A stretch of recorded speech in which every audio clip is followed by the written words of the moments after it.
lot more to do with Bray Wyatt than you really know about. And you're not going to hear it from Fightful. You're not going to hear it from WrestleGeeks. You're not going to hear it from these other fucking ridiculous copy and paste fucking accounts on Twitter that regurgitate nothing, and their growth is merely based off everybody else's fucking story. Bray Wyatt has been booked by Vince McMahon. WrestleMania has been booked by Vince McMahon. At least 1/3 of it has been booked by Vince McMahon. Bray Wyatt, Bobby Lashley, Vince McMahon. Brock Lesnar, Omos, Vince McMahon. Some of Cody and Roman, I'm sure Vince McMahon has a say in whatever's going on with Cody and Roman. Lita and Trish Stratus, if you don't believe Vince McMahon put the titles on Lita going into WrestleMania, then you may be a complete blithering idiot. That's not Triple H, because that's not the idea that was read about for months leading into the Royal Rumble on how Triple H wanted to operate with his current roster. JD, how do you know that? I know. Watch the show and read the reports. Read the reports. Doesn't line up. Doesn't sync up. Bray Wyatt, apparently, is still planning to wrestle Bobby Lashley at WrestleMania. Right now, that is still WWE's plan. They plan to move forward with Bobby Lashley and Bray Wyatt at WrestleMania. After the reports regarding Bray Wyatt's status being up in the air, and an interesting tweet by Lashley where he noted that he will fight anyone at WrestleMania, there have been speculation that the match may be off the show. Now, Dave Meltzer noted that as of right now, obviously things can change, and Meltzer's not really the most credible guy who gets all of his reports right. But Meltzer says the match is still on, and Wyatt is expected to be back very soon. From what I understand, the match is still on for WrestleMania. He should be back very soon, so we'll see. That's pretty much all I can say. There is something to it, but I'm not at liberty to discuss it. As far as I know, everything I've been told is that it's not a creative issue or anything like that. Bray Wyatt's out because of a physical issue stemming from COVID-19. But the physical issue, when he's finished with this physical issue and gets back to TV, there is still an issue. There is still a physical issue in the name of Vince McMahon, because Vince McMahon is still booking Bray Wyatt. As documented by what we've seen coming out of the Royal Rumble, nothing makes sense. There's no fucking way you could sit there and tell me that when Bray Wyatt got back in October, that the fucking climax of his story ending at WrestleMania to begin a brand new fucking Wyatt universe ends with Bobby Lashley. The match was made 3 weeks ago by the hands of Vince McMahon. When you understand that and you come to accept that, then we can move on from the topic. But some people still don't grasp what is going on. And this is why I'm so vehemently against Vince McMahon being back, because this should not be happening in WWE. This. Once you understand why it's wrong, then we'll move on. Triple H. Triple H loves Gunther. Loves Gunther. Everybody loves Gunther. If you don't get it, what the fuck is broken? Triple H does not think Gunther is ready for a WrestleMania match with Brock Lesnar yet. Now, I know you read that topic, you read that headline, and you read the article, and you don't understand why Triple H would possibly say something like that. You read that title, and you see that title in the dirt sheet, and you're probably thinking, well, Triple H doesn't feel like he's ready. Does that mean he doesn't feel like Gunther's going to be a top guy? Comes off in some sort of demeaning way, a negative way, that Triple H may be feeling about Gunther. That's not what I read from that. Why would you believe that? Why would you believe Triple H doesn't feel Gunther is ready? Of course he thinks he's ready. But there are things that need to happen before we get Gunther to the final boss phase. Right now, Gunther is in a video game. I'd probably say Gunther is at the middle of the game, somewhere between medium and hard difficulty. You gotta get Gunther to a point where he's legitimately fucking sitting in that final stage as the final boss of the video game that you're playing. We're not there yet. We're not there yet. Whether you want to believe it or not, we're not there yet. Holding the Intercontinental title for 300 days is a great start. But that's not going to make Gunther the final boss of anybody yet.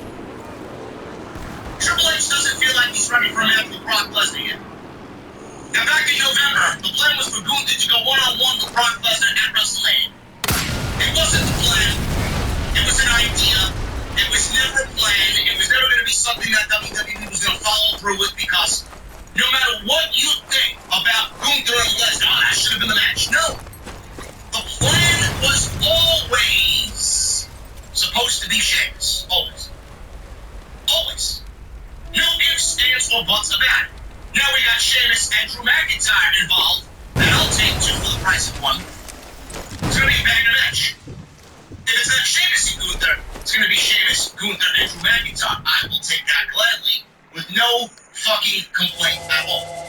But that was always the plan, just adding Drew McIntyre as a little added bonus cherry on top.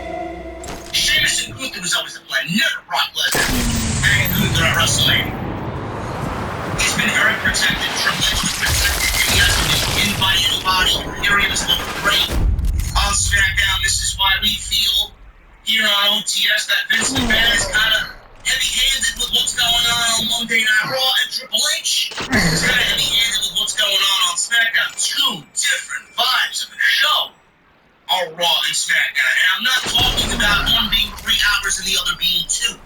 There's no I in team, but there is one in Indeed, and that's the hiring platform that you need to build yours. You're hiring, you need Indeed. Instead of spending hours on multiple job sites searching for candidates with the right skills, Indeed's a powerful hiring platform that can help you do it all. One of the things I love about Indeed is that it makes hiring all in one place so easy because Indeed does the hard work for you. They show you the candidates whose resumes on Indeed fit your description immediately after you post so you can hire faster. Join more than 3 million businesses worldwide that use Indeed to hire great talent fast. Start hiring now with a $75 sponsored job credit to upgrade your job post at Indeed.com/BlueWireSports. Offer good for a limited time. Claim your $75 credit now at Indeed.com/BlueWireSports. That's Indeed.com/BlueWireSports, and support the show by saying that you heard it on this podcast. Indeed.com/BlueWireSports. Terms and conditions apply. Need to hire? You need Indeed. Just things that we see on Monday. 1-minute matches. 1-minute matches on Monday Night Raw. Triple H books 1-minute matches. It's not what I was seeing back in October, September. Maybe you saw it, maybe on a different show, but I know I was watching Monday Night Raw, and we were getting 15 to 20-minute matches spread across 3 hours. 1-minute matches? What the fuck are you going to do? What is Triple H going to do with 1-minute matches? Vocabulary being used on commentary that wasn't being used. Remember back in the day when Triple H let them go out there and say wrestling or wrestler and hospital and belt? Those things have not been said since. We got Chad Gable being called short and ugly. We got Johnny Gargano being called small. We got Elias and Rick Boogs doing whatever the fuck they're doing on Monday night. Clearly, Vince McMahon. We got the Maxwell male models running rampant on Monday Night Raw, completely a Vince McMahon deal. I think I've grabbed all I can. I mean, what else do you need? What more proof do you need? So that's why we feel like the show's just drastically different. You can watch the way Gunther's booked and know that Vince McMahon has nothing to do with making this or being booked. So Triple H. That's why we feel like there's 2 drastic fucking environments on Monday and Friday. Very protected. Vince would have never protected. Never. Gunther apparently, before this sport, way back when the Royal Rumble was about to be built and we were going into the Royal, there was a report that Vince McMahon wanted to send Gunther back down to NXT. That he wanted to bury him with the Intercontinental Championship. Some people said, I don't believe that. Why not? Vince McMahon's not capable of taking somebody that Triple H loved dearly and burying them on Monday Night Raw, stemming from a July 4th segment with R-Truth, apparently. He wasn't happy with R-Truth going out there playing Uncle Sam and Gunther being the foreign villain, disgracing America on 4th of July. Something happened there that Vince wanted to just bury him after that 4th of July Monday Night Raw election. I don't know. The man is demanding. The man is literally demanding. Gunther, protected it. Triple H has done his best at protecting Gunther, not losing a single match on Friday night. Sports Illustrated is reporting that the feeling within WWE is that Gunther isn't quite ready for a big singles match against Lesnar at this year's WrestleMania. Now, the belief internally is that Gunther needs another year before conquering a star the caliber of Lesnar. After one more year of further establishing and cementing himself as a ring general, Lesnar could have a memorable match on the grand stage. So while Lesnar and Gunther is off the table for this year's WrestleMania, the match can still end up happening somewhere down the line within the next calendar year. When Gunther is a little bit more established, will it be for the Intercontinental title? No, because Gunther will not be the Intercontinental Champion. Sheamus will be the Intercontinental Champion by the time WrestleMania comes to an end. Now, while he may not see Gunther on Brock's level right now, the feeling amongst many is that Triple H is a huge fan of what Gunther is doing. Triple H has gone on record before to call Gunther an incredible wrestler, and Triple H's love for Gunther has been evidenced by his booking since becoming the guy who run WWE creative. Things need to line up before we get Gunther to that final boss phase. He will drop the Intercontinental Championship, and I've said this, though it's going to be a triple threat match, more than likely at WrestleMania between Sheamus, Gunther, and Drew McIntyre, I would absolutely have Sheamus pin Gunther to win the Intercontinental title. Now, you're probably thinking, well, Drew McIntyre is being added to that match. Why don't Sheamus pin Drew? No. You need the visual of Gunther being pinned by Sheamus to give him the Intercontinental title, a title that he's never won before. So that's what I'm doing. Number two, you take that situation, and Gunther is going to be so protected at that point that loss, his first loss, is going to bounce off him like he's wearing fucking unpenetrable armor. It's not going to matter. Sheamus will pin him, a bullet will bounce off of him, he will not be harmed in any way creatively, he'll go into the summer, and right in Saudi Arabia, come May, we have this event called King of the Ring, tailor-made for somebody like Gunther to win the entire thing. A ring general winning King of the Ring, I mean, it goes hand in hand. Now, this year, there are several candidates that could be great King of the Ring, winners. LA Knights, Gunther, Chad Gable, Montez Ford, guys like that. Ricochet.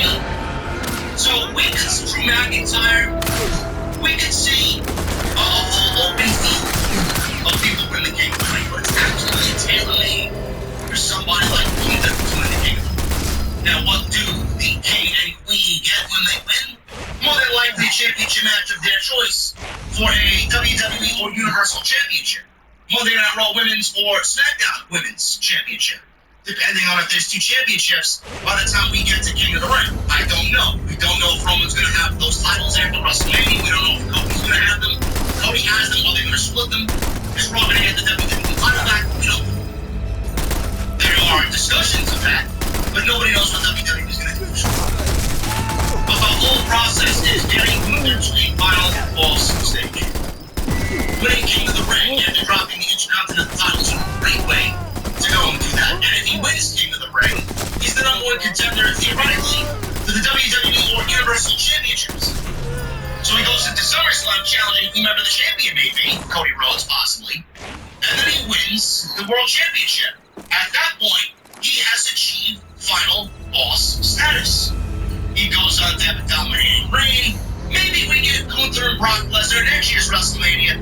Not for the Intercontinental Championship, but when Gunther's slayed several on his way to WrestleMania after winning the King of the Ring and becoming a champion that people fear.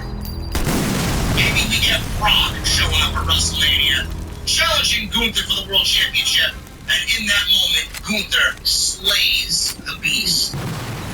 You guys remember when Gunther lost the NXT UK Championship to Ilya Dragunov at the last show that he was on when he was down there, one of the NXT pay-per-views? Remember that match last year?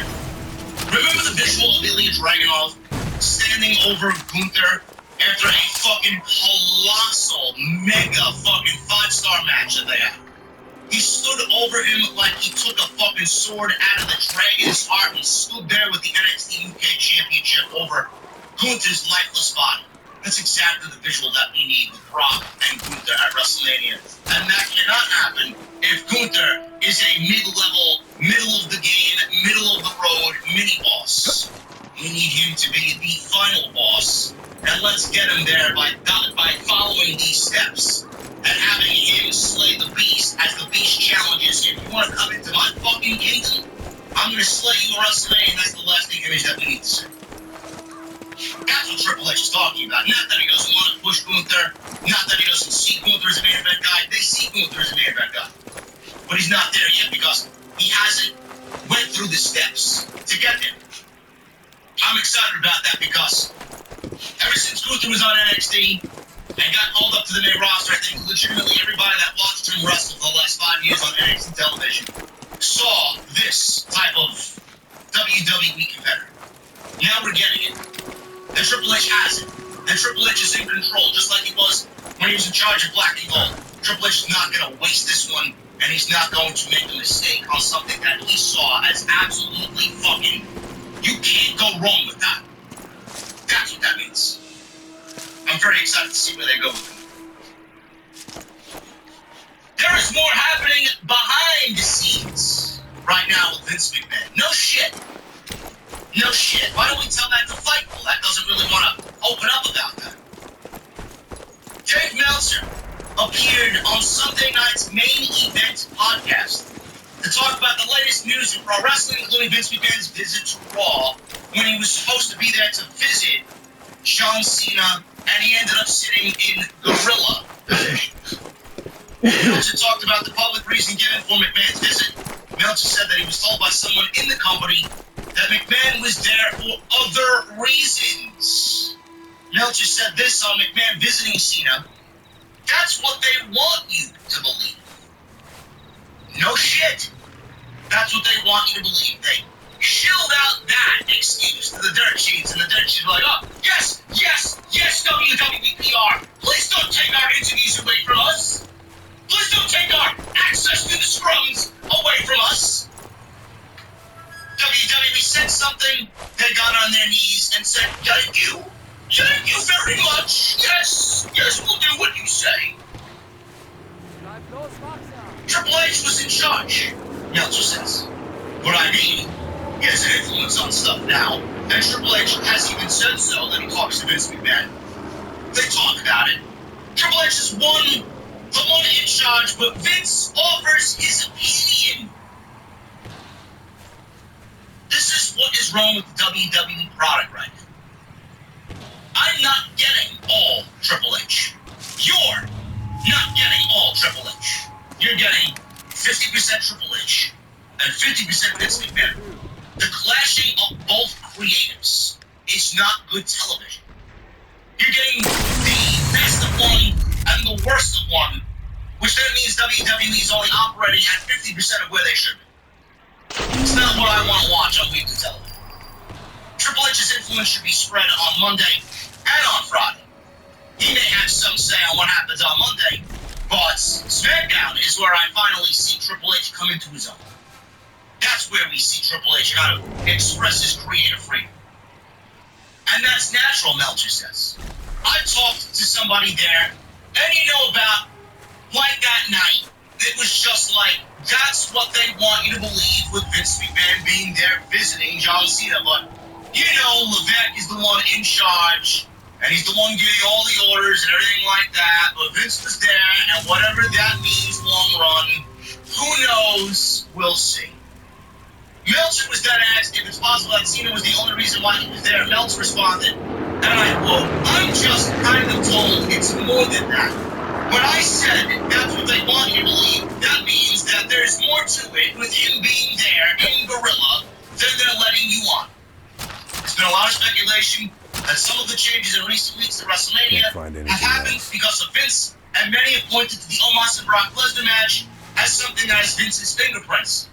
Not just that. Bray Wyatt, Bobby Lashley, some of the Cody Rhodes stuff, Lita and Trish Stratus being on the show. That is all Vince McMahon. Triple H even said he yields phone calls weekly with Vince, and Vince offers his opinion. Vince should not be giving his opinion. That's not what we were told as a consumer of the product. You can't have Nick Khan, the CEO of the company, go on various interviews and say, well, Vince is only back to sell the company, and then we do shit like this. It's not a good look. If Vince is back to sell the company, he should have nothing to do with creative. But Nick Khan is on these shows saying that, and then we hear Vince is backstage sitting with the headset on in Gorilla. well, that's not a Triple H thing. I can't really see Triple H doing that. Well, this feels different from what we saw in September. What the fuck is going on? What do you think people are stupid? I'm not stupid.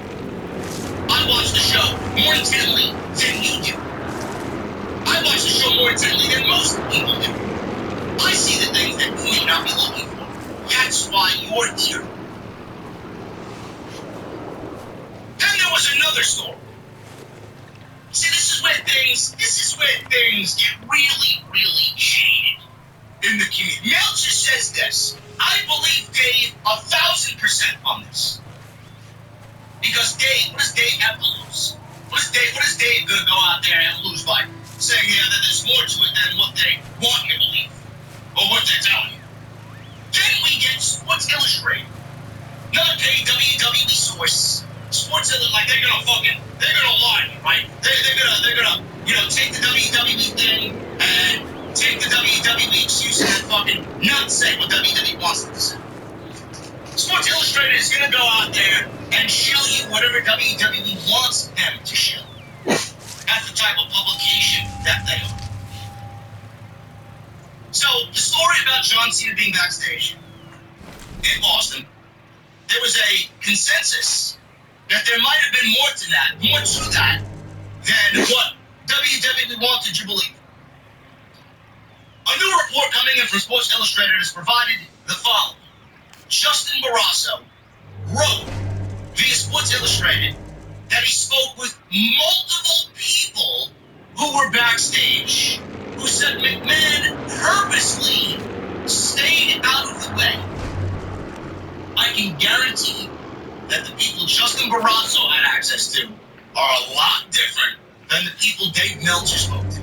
The people that Dave Meltzer spoke to, those are the people lower on the totem pole that are going to tell Dave exactly what's going on. The people that Justin Barrasso spoke to, they'll be a little bit more higher up in the totem pole because WWE's never going to fucking give Dave Meltzer an dirt sheet, the legit truth. Justin Barrasso and the people that Justin Barrasso spoke to are going to be a little bit more higher on the totem pole, which that means the more higher on the totem pole that it is, the more bullshit that you're going to be fed. Just the nature of the beast. I don't believe a fucking word out of this story. Purposely stayed out of the way. That's why we got 4 one-minute matches, and we got Johnny Gargano being called small, and we got Chad Gable being called short. No, he purposely stayed out of the way. Sure thing. Dave Meltzer reported that McMahon was in Gorilla all night, which is something that Sports Illustrated sources backed up. But McMahon reportedly sat front and center in the middle of Paul Levesque and Bruce Pritchard. So we got Bruce on one side, which I'm sure he was happy than pig in shit.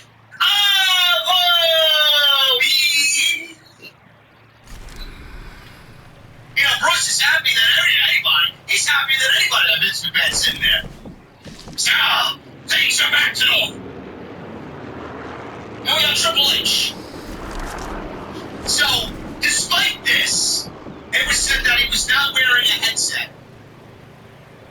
But we were told that he was wearing a headset and sitting in Gorilla. He was not wearing a headset, and he actually just spent most of the night on his cell phone. Sure thing. Who's Vince McMahon talking to on his cell phone that he can't talk to when he leaves the building, or at the hotel room, or in his fucking condo in Stanford, or in the limousine on the way home? Who's he talking to? When wrestlers came to Gorilla for advice from management, specifically Triple H, it was said that McMahon hardly even raised his head and never offered any insight. Sure thing, man. A man of many words. A man that weasels himself in and out of situations. Now you want me to believe Vince McMahon's got nothing to say, and he hardly raised his head.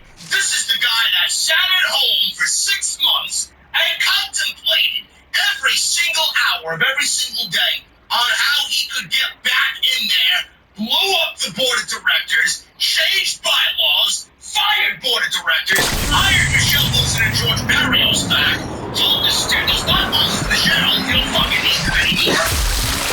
Unanimously voted him to stay away, only for them to unanimously vote him to come back. And you want me to believe that Vince offered zero insight and didn't pick up at all in Gorilla, and he stayed there like this in Gorilla on his fucking phone. Give me a fucking break on this garbage. I don't believe that for a single solitary fucking second. You gotta be a complete idiot if you believe this story. They want Sports Illustrated. They want Sports Illustrated to put this story out because everybody's concerned. Oh my God, Vince is back. They want Sports Illustrated. A publication like Sports Illustrated put this out so people think, oh, Sports Illustrated said it. It can't be that bad. If they say it, Vince is not really having any sort of say in it.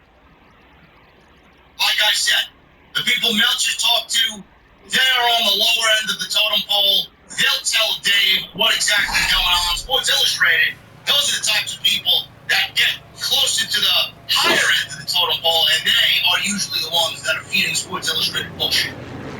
No doubt about it. Vince was not backstage on Raw in Providence, Rhode Island. I'm going to stop the podcast for just a second, guys.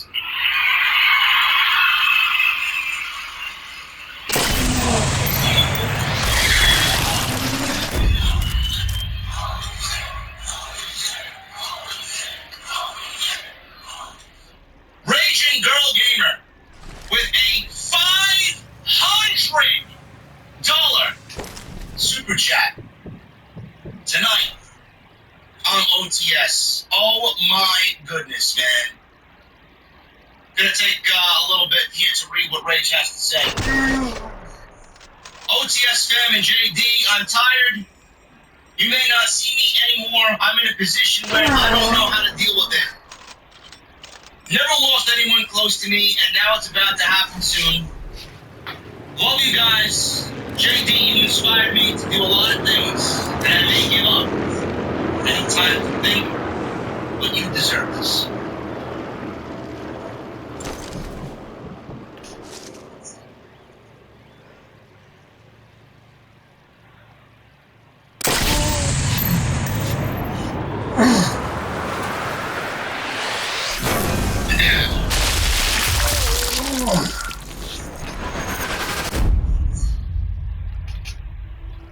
Give me a second, guys.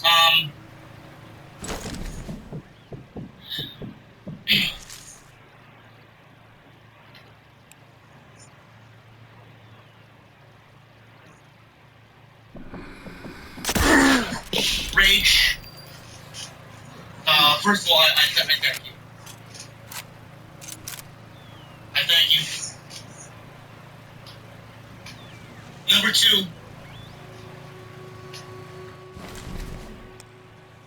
I know how difficult it is to lose a loved one.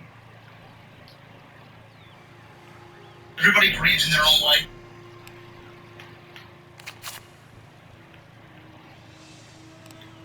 But the one thing that I suggest that you do is surround yourself with loved ones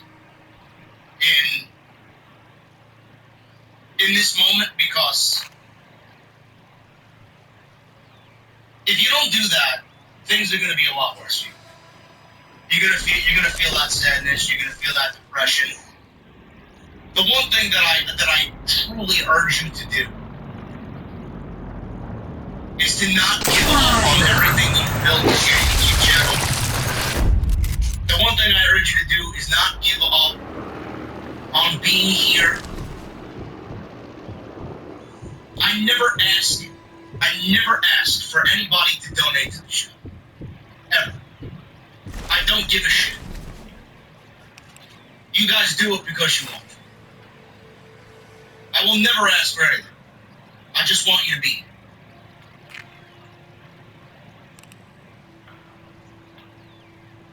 You need to be here. The most valuable thing to me is if you're in the chat. I don't care. Everything else is on. I know you're about to lose your mom, and trust me, fuck cancer. Fuck it. I don't know what's going to go on with my grandmother. You know, I could be in the same situation there. But you need to be here. You need to be around people that are going to give you the strength to make sure that you're okay and give you the strength to continue pushing on through this dark time and this tough time. Because you got a lot of people here that love you. You got a lot of people that are here. I know I'm a little iffy with the DMs on Twitter. I don't usually get to everybody immediately. I'm terrible with that. I'm terrible with emails. But if you need me, there are several ways to reach out to me. DM on Twitter. Reach out to me via email. My email's in the fucking Twitter bio. You got Jesse. You got Wilbur. You got Otis. You got every fucking money. You got Gardy.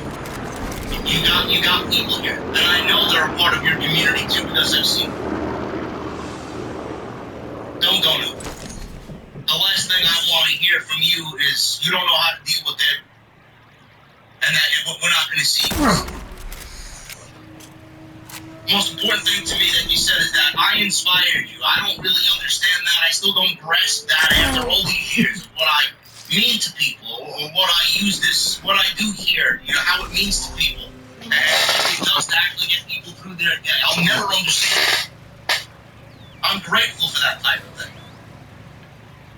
You say that I deserve the super chat. You deserve to be here because you deserve the love and support from this community that we built up together. The last thing I want to hear from you is that you're not going to be here anymore. There's one thing I ask you to do, it's not to go anywhere. Pilgrim's already telling you in the chat that he's going to text. Look at Rage, we appreciate you, and I could never thank you for the years of support that you've given the show. Everything's going to be alright. It's going to suck. I'm not going to tell you it's not. It's going to suck. This is shit that we have to go through as human beings. I'm already fearing the worst of my own situation. I got a cat that's got kidney disease that sleeps right next to me every show. Who knows how long she's going to last. I'll be fucking a puddle of fucking tears when this happens. We're going to have to deal with it. We deal with it in our own ways. I'm going to be inconsolable for weeks. That doesn't mean you don't have people that love you here and that want you here and support you and want to help you get through it the best way that they can.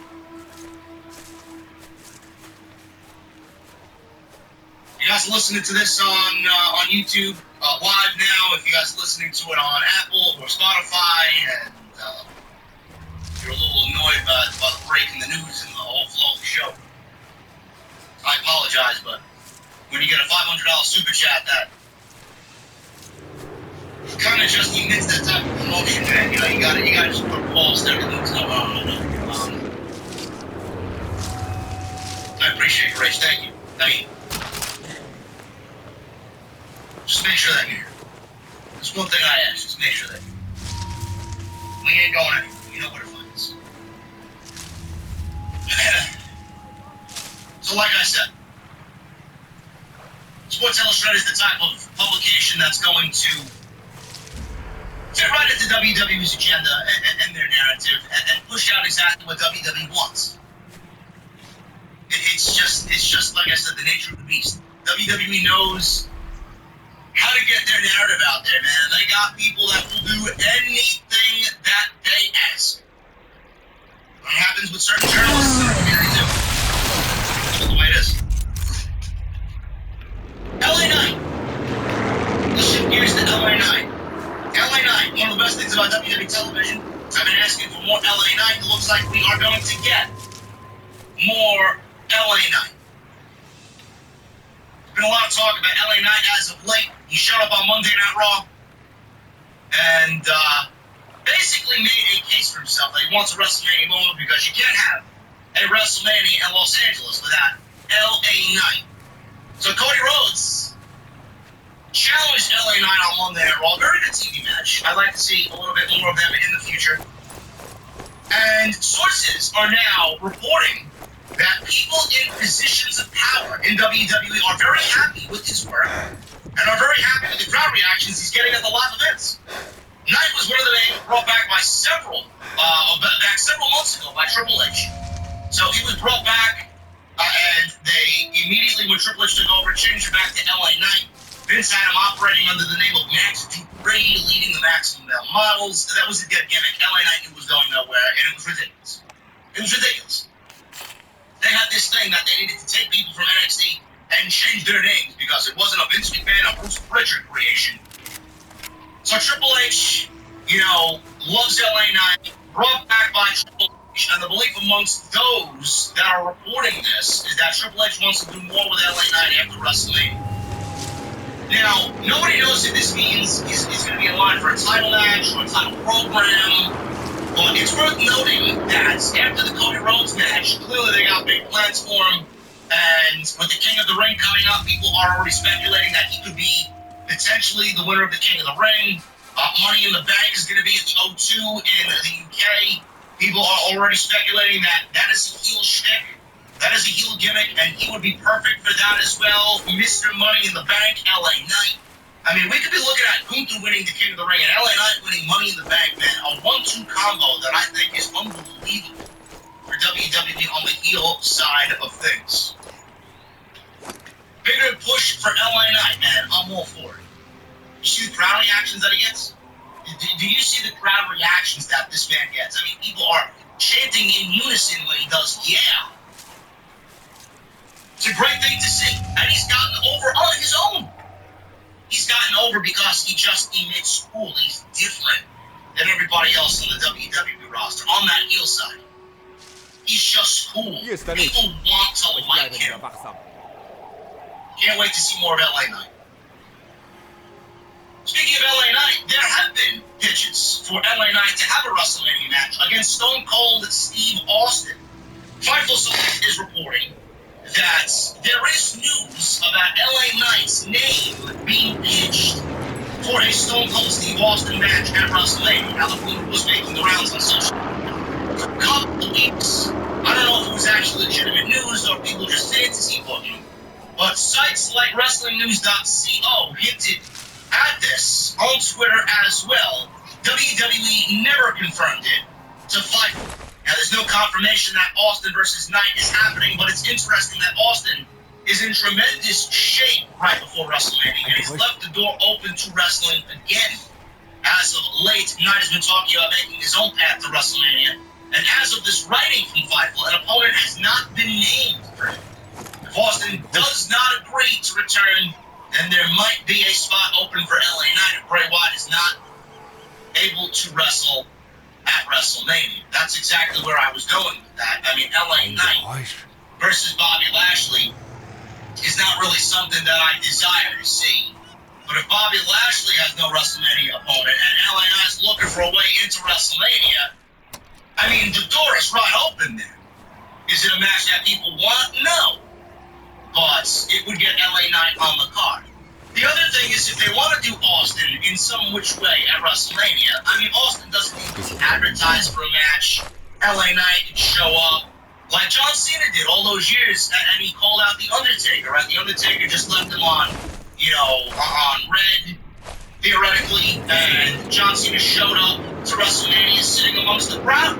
And then The Undertaker came out the day of WrestleMania. LA Knight could do something like that as well, where he's lobbying to be on WrestleMania. He wants management to do something about it. I'm going to be at WrestleMania. You guys are going to find me an opponent. I'm calling out anybody. This is LA Knight's moment.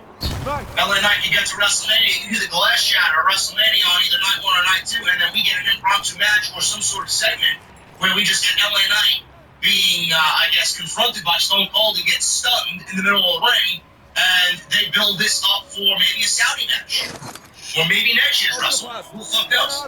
But that could be a WrestleMania moment in itself. Being stunned by Stone Cold Steve Austin after being, the guy who called management out and they never answered his call. I don't know.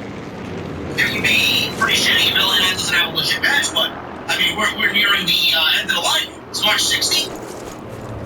How much of a match are you expecting out of LA Knight? What type of feud are you expecting out of WWE for LA Knight? With 3 weeks left to go. 2 weeks left to go.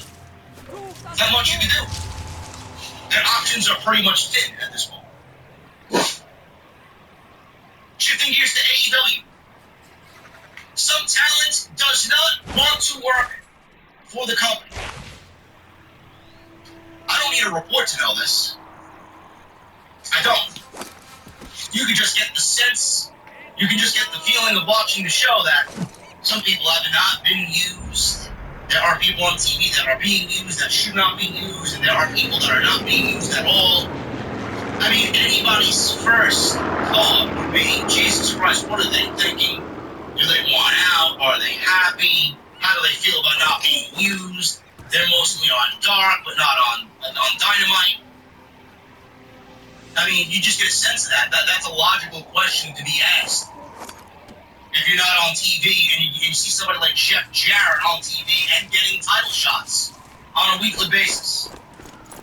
So, this all started coming out of last night's Dynamite when Tony Khan put all four pillars in the ring at the same time. MJF, Jungle Boy, Darby Allin, and Sammy Guevara.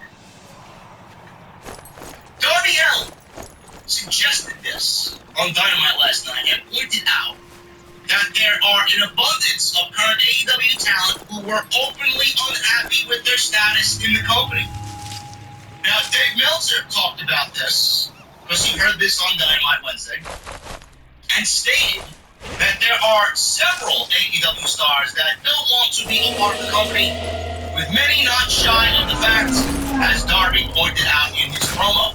Meltzer spoke of Darby's promo, What the fuck? no problem addressing it on TV. Oh. That it presents. I don't know how This is my quote, the whole thing of Darby Allin talking about it, all these guys complain, all these guys want to leave, and everything like that. Okay, that's true.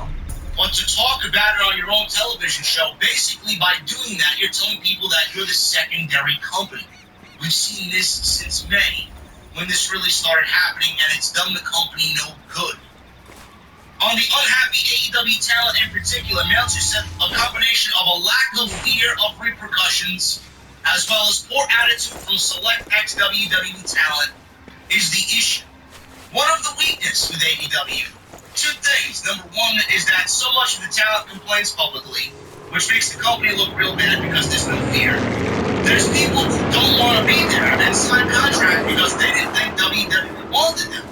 And then they had some people have the WWE attitude coming in and some people don't. Some people from WWE are tremendous assets to this company, and some people have been anything but that, and it's a case-by-case basis. There are several AEW stars who reportedly wanted to leave the company in recent months to potentially go back and work for Triple H and WWE, with names rumored including Malachi Black and Andrade El Idolo. Malachi is a trios champion with House of Black right now, and Andrade, seemingly following on social media, has been trending for a comeback, whether that's for AEW or elsewhere.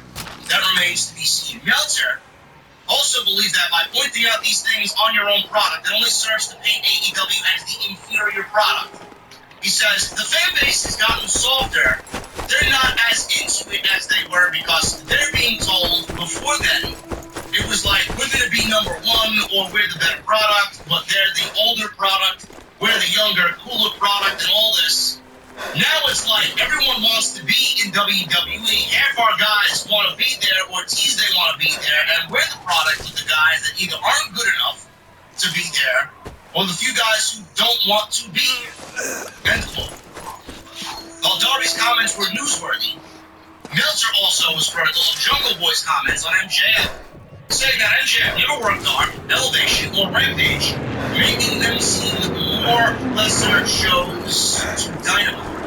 I actually said this on the show last night when Jesse and I were discussing this. I said, don't you think that by Jungle Boy claiming MJF never wrestled on Rampage, Dark, or Elevation before he was world champion, that the fact that he never worked those shows kind of makes those shows less than, if MJF doesn't want to work those shows, what the fuck did that say? And MJF's the most, he's the crown jewel of the company. Meanwhile, you got Cody who's worked those shows. You've got Kenny Omega who's worked those shows. You got all the Elite that's worked those shows. Moxley has worked those shows. Bryan has worked those shows. But MJF don't. Is MJF better than everybody? Is MJF more valuable than all the names that I just mentioned? No. Is MJF the type of guy where he doesn't want to work those shows? Is that a valid enough opinion on what those shows mean to the company if he doesn't want to work those shows? Yes. Yes. This was before he was the world champion. I don't expect the world champion to show up on Dark or Elevation. But he's the world champion. I mean, Punk showed up on Rampage. He worked Rampage. But MJF can't be bothered to work Rampage. Doesn't paint those shows as, hey, this show is important enough to us that MJF wants to be. I said this last night. I have no idea Meltzer said this. I don't listen. Clearly, I didn't listen to Meltzer. I said it last night while everybody else was still getting their bearings together about what they just watched. Meltzer does a show the following morning. Now, the idea about the company having talent that doesn't want to be there, and the report cited poor attitude and lack of repercussions, or lack of fear. Yes. But these talents are stupid enough to think that Triple H is completely in charge.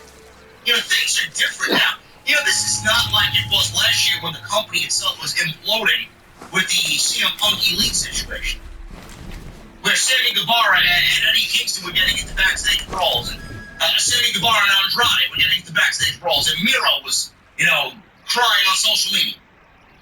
Malachi wanted his release. You know, this is not Nash. The landscape has changed very drastically from less than a year ago. You know, all these talents that wanted to go back to WWE, they may not be thinking that now. And to be quite honest with you, I don't know why you would want to put all your eggs into that WWE basket even now. There is more uncertainty in WWE now than there was in August. So why would you want to go back there? Triple H is not completely in charge. I don't give a fuck what Sports Illustrated says or what Zap says or what these other guys say. He's not completely in charge. So you, theoretically, realistically, possibly, maybe walking back into a situation where it's the same as when you were there last, when they fired you. Why would you want to walk back into that situation with a uncertainty looming, with Vince McMahon still having his hand in the cookie jar? Why would you want to go back there with the uncertainty of the company being sold? We don't know who the company's being sold to. We don't know if it's being sold to somebody here in the United States, like an Endeavor or a Netflix or a Comcast or an NBCU or whoever else, Disney. We don't know. We don't know if it's going to be somebody that's not going to stand for Vince McMahon bullshit, or if it's going to be sold to the Saudis. That's also looming over everybody's thought process about where they want to go work and spend the rest of their days and their careers. Do you want to go work for the WWE owned by the Saudi government? I don't think it's going to be a good look. You're going to have people in WWE that don't want to work there, knowing that the company was sold to the Saudis. Why the fuck would you want to go back there? Additionally, you know, everybody, this talent that don't want to work for AEW anymore. You know, I could say the same thing on these guys that I would say about the WWE. You know, the grass is not always greener on the other side. How many people do you think WWE is going to be able to push on 5 hours of television across 3 hours of Raw and 2 hours of SmackDown? They can't hire everybody. They got an overloaded roster right now, and they're in the middle of a brand split. There's two separate brands. Monday Night Raw is seeing the same fucking matches every goddamn week. You think you're going to interrupt that flow over there? No. SmackDown's only 2 hours. You think you're going to get it over there and get some TV time weekly, every single week? No. So no matter your desire to go back to WWE because Triple H is there, he can't take any more people. If he does, then more than likely, it opens up WWE to get back into the swing of things of releasing talent, and we don't want them to do that again. And then we're right back to square one. We're subtracting by addition. We're going to take these people that AEW clearly, you know, isn't interested in pushing, and they're unhappy being there. We'll take them in, but we got to get rid of some people here. And where are those guys going to go? The talent that WWE let go, where are they going to go? Most of them are going to go to AEW. They'll be on Dark, and then some of them will be on Dynamite, and some of them will be on Rampage. And then the whole cycle begins again. Then you're right back in the same boat where these people now are complaining, wanting out. You'll be the fucking ones that are like, why ain't I getting enough TV time? Well, they just fired you over there, and you opted to come over here because it was your only option. AEW right now is people's only option. WWE has their own problems. A lack of leadership has always been a problem here. Always. Tony Khan, has he gotten better? I don't know. He's done things that have been, yes, thumbs up. Finally, he's acted like a leader. But has he done things long-term to really make me say, Tony Khan, I get is a great boss. I feel like he's a great boss. He's the type of guy that'll drink with you after a hard day's work. He'll love, everything you're doing. He's open, he's honest, he's accessible. That's the type of guy I feel Tony Khan is. And I truly believe he is. But is he a leader? Is he a leader like Triple H? Not to diminish anything that Tony Khan has done, but he's not the type of guy that Triple H is. Triple H is grade A professional. Tony Khan, a little rough around the edges when dealing with the media and dealing with people. He says things that Triple H never in 1,000 years would say. Is he a leader? No. Tony Khan is more of a brother, a friend, than he is a boss. That's where the lack of fear comes from. These people can go on social media, and these people can cry on social media and say, I don't want to be here. What's going on? I want out. Yada, yada, yada, blah, blah, blah. What's going to happen? Is Tony Khan going to say something to them? No. He lets them do whatever they want. They don't have a grasp on that type of thing. Tony Khan will react the way Tony Khan does. Hey, Miro said something. Lana said something. CJ, his wife, said something about going back to WWE. Since then, have we seen Miro on Dynamite? No. Tony Khan can be a petty bitch when he wants to. I still feel Miro is being punished for what his wife said about them maybe going back to WWE when all is said and done. Why would Tony Khan want to invest in somebody like that and make them a company guy when they're working? Yeah, I'm just going to work here and then go back to Triple H. He's not going to do that. So yes, he's going to act that way. He'll fucking bury you quietly.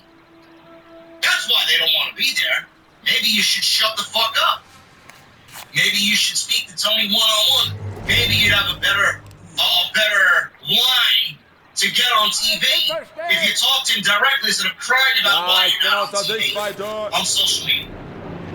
But yes, some of these people fear that they can say, well, no fear rather, they have no fear where they can go out on social media because if they don't get on TV, they're being paid, right? They got guaranteed money coming to them. I'll sit my contract out and then I'll go back over there.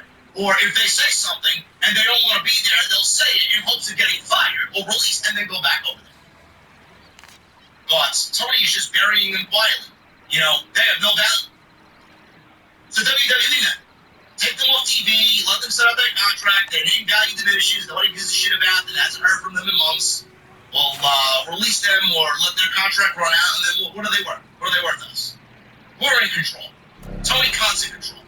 What is Miro worth now? Zero. Who gives a shit? There needs to be more of a leadership in AEW. Jericho has leveled up. Moxley's leveled up. Ryan's leveled up. There needs to be leadership there, but they're not running the company. Tony Khan's the boss. Tony Khan makes the final decisions. There are legitimate concerns about Roxanne Perez, former NXT Women's Champion. She's no longer Women's Champion. Vacated the belt as of Tuesday via Shawn Michaels on Twitter. On March 7th, she wrestled Miko Satomura, and after the match, Roxanne Perez collapsed after the match and was taken away in an ambulance. The collapse in ambulance angle was a storyline, but it sounds like there might be a legitimate reason for Perez being written off the show, and that was the cover-up for it. Meltzer said this in regards to Roxanne Perez. The reason it's so vague is because the actual situation really is so vague. They actually don't know what exactly is going on. So until they do, they kind of have to go in there, well, we don't know if the script of the title, just a bunch of things going on. What I was told was it's a vague situation in the sense that hopefully there's nothing wrong, but there might. I thought this was work, to be honest with you. She didn't faint after the match. That was an angle, a cover-up story, or something else that may or may not be going on, and they don't know exactly. So therefore, they did the Shawn Michaels angle. I don't know what it is. I was just told that it's a cover-up story for something, and they don't know exactly what it is. So therefore, it's a vague story because the actual situation is vague. Gotta love Dave Meltzer's quotes.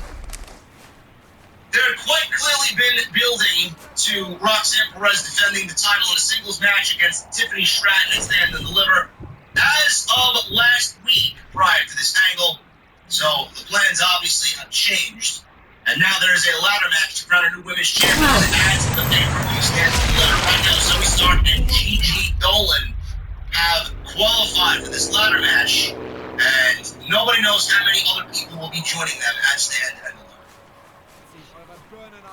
Listen, man, nobody knows. People are going to be speculating, of course, just like they do everything else.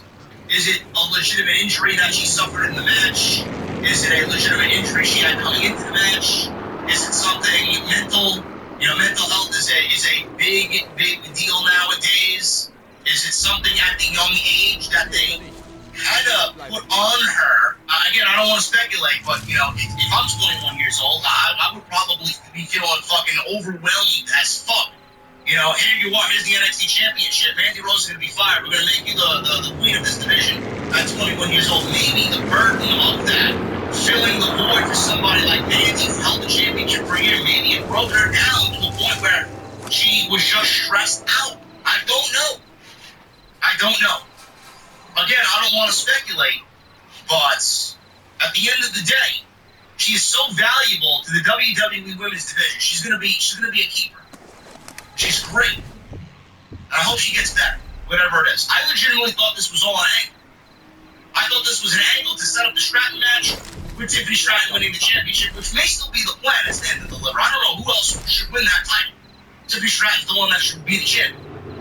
I honestly believe it's going to go Tiffany Stratton winning the championship. Nikita Lyons comes back. Nikita Lyons and Tiffany Stratton's match you build when Nikita Lyons comes back from injury. And then Nikita Lyons is the champion. Tiffany Stratton gets called up. It's just a nice cycle. Nikita Lyons gets some time with the championship. Hopefully she stays healthy. She builds her resume. She gets better at what she does. She gets called up. They're two talented ladies there. So we'll see what happens. I hope she's all right. Too valuable to be injured so early on in her career, especially with Mandy Rose just being let go by WWE not too long ago. And now the title that was taken off her to be put on Roxanne, and Roxanne now has to vacate the title. It's like the women's title's cursed. It's like that women's division is cursed. Dragon Lee. We saw him on NXT a couple of weeks ago. I said Dragon Lee versus Wesley. The North American Championship would be something that we should see at Stand and Deliver. Clearly, that's not the direction of where it's going to go. But Dragon Lee still may be added to a North American Championship match, as Wesley will be defending that in a multi-man match at the pay-per-view.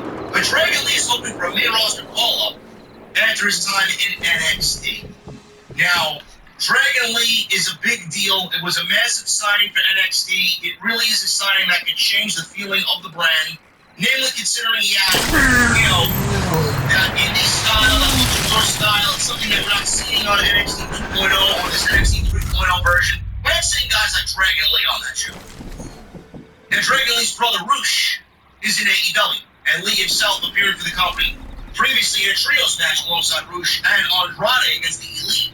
Lee's move to WWE surprised a lot of people because everybody thought he'd probably just end up in AEW with his brother. Now, while in AEW around the same time as Lee's signing, AEW had scooped up their own luchador, their own Mexican star, Bandito, who has not been on TV in months, and the last I heard it was a visa issue.